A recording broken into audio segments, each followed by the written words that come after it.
So hi, I'm welcome you in our chess channel, Robert and Petr Chess. I am Petr Koutny, and I like to continue it in the how to play good moves. First part or first video was about opening, second was about middle game. Now we are going to the end game. End game activity, of course, is the every time the most important strategy. Then your king is become a really important piece in the endgame, and the most important plan of the endgames, you have to watch your pawns. Pawns are your winning plan. So weaknesses of pawns are now really important. Your pawn formations is very important, and good to moves or good to plans are attack your opponent's pawns or push your pawns forward. It's simple as it can be. So we can follow our game, which we know from our previous videos. So if you don't know this game, my advice to watch it. So now we are in the end game. White is pawn up, and still you have to play a really good moves. And you will see that even this is a game of some of a grandmaster, it's simple to understand. So what you will play like white, and you can follow and you can try to remember these rules. So your king is a really important piece in the end game, so you have to put it, or you have to push him, you have to move with him really close to the center, or you have to move him in the part of the board where you want to play. So at least you have to do something. So just to move it. And now, where you will play with this rook, you have to attack your opponent's pawns. So you can attack in this way or in this way. It's a good idea to attack where your opponent has longer way to defend, or where for your opponent is difficult to defend by his king. So this way the rook is going to b6. Okay, so we have very well standing knight, we have good rook. So now it's time to think about the pawns. So every pawn moves is a symbol of your activity. So f4, gf4, and now you would like to have some free pawn on this part of the game. On this position you have 3 pawns against 2. So it's good idea to play where are you strongest, where you have advantage, and to try to say your opponent just to go there and make a defense. And if your opponent will do a defense move here, you can then switch into another part of the game, and you can attack in opposite wings. Of course, if all opponents pieces will be on the left side and nobody will be in the right side, it's a good idea to play where your opponent has any pieces, any army, any defense. So the first you can say to your opponent, just go to defense on the left side, and when your opponent will be on the left side, say him goodbye, I'm going to the right side and I will win this game. So you can play not only with pieces, but you can play even with your opponent. Just say him go left and when he is left, you're going right, because when you have more space, good pieces, activity, you can decide where you will play. You can enjoy your game. So why not?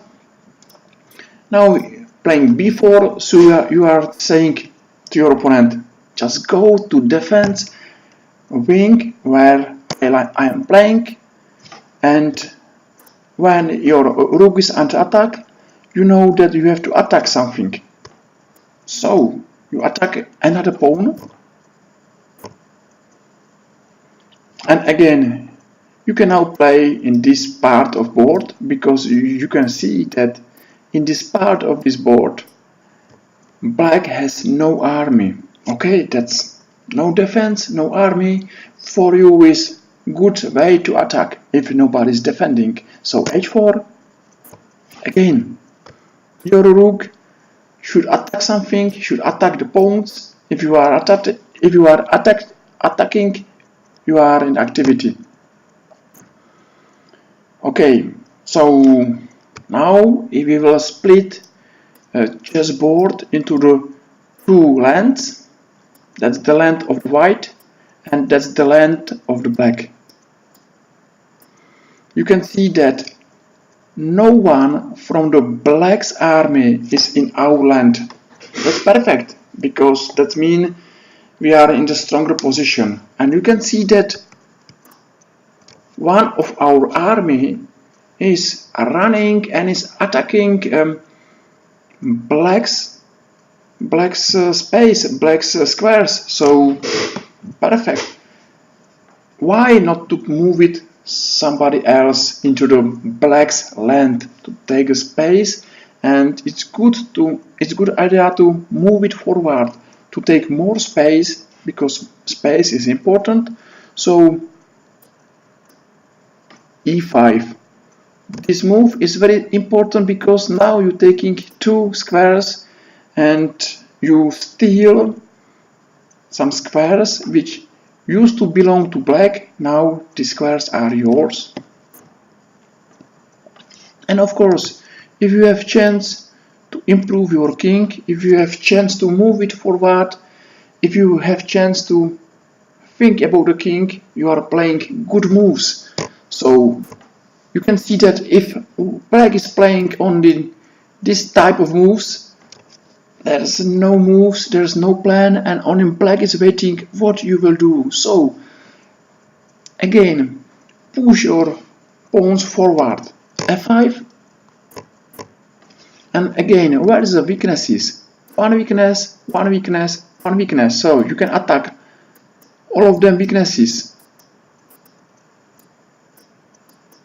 And if black has 3 weaknesses, it's very difficult to defend. Even black is one pawn down. So we have one more pawn, and you will enjoy this game and you will win this game very soon. e6.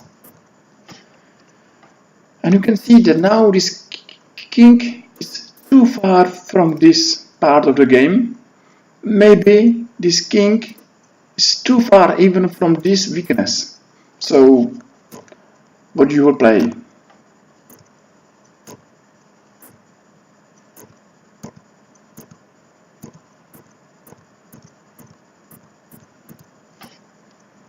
And it's 2 and 1. So simple math is when I have advantage to 1 and 1 will go. For example, this and this will go, and yellow pawn will be only one pawn and nobody will stop him. So you can see that these rules are working very well. You have to be active, you have to think about your king. It's a good idea every time to attack something. The best way is to attack opponent's defense, and if you are standing well, you should take more space. You should come into your opponent's land and steal the land, and your main goal is to move one of your pawns into the last rank. So it's easy. and the game is finished just now, because white is playing b5, c6, c7, rook c8 in case you need, and c8, and the game is finished. So in the 3 videos we saw one good game of one grandmaster, and we can understand each part of the game. We can understand opening, middle game and end game, and this is really important to understand, not to try play move which we saw in the books, in the internet, I don't know where. It's good to play moves which we are understand. I believe that the endgame maybe is for many people the most boring part of the game, but still you can enjoy if you will understand. So active moves are good moves in endgame. You have to attack something, you have to play with your king, and you have to try see your pawns as the most important formation in your endgame plans.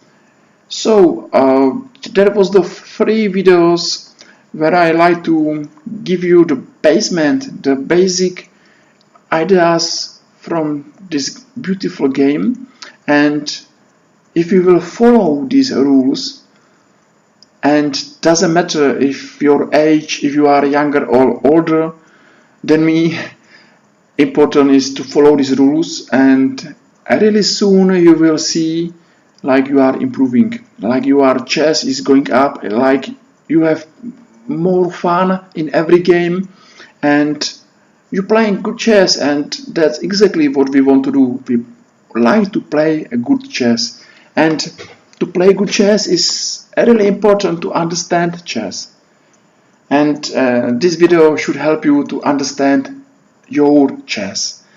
I wish you good games. I wish you fun in opening, middle game and end game, and I hope your games, your moves and your fun or laugh will improve or will grow up.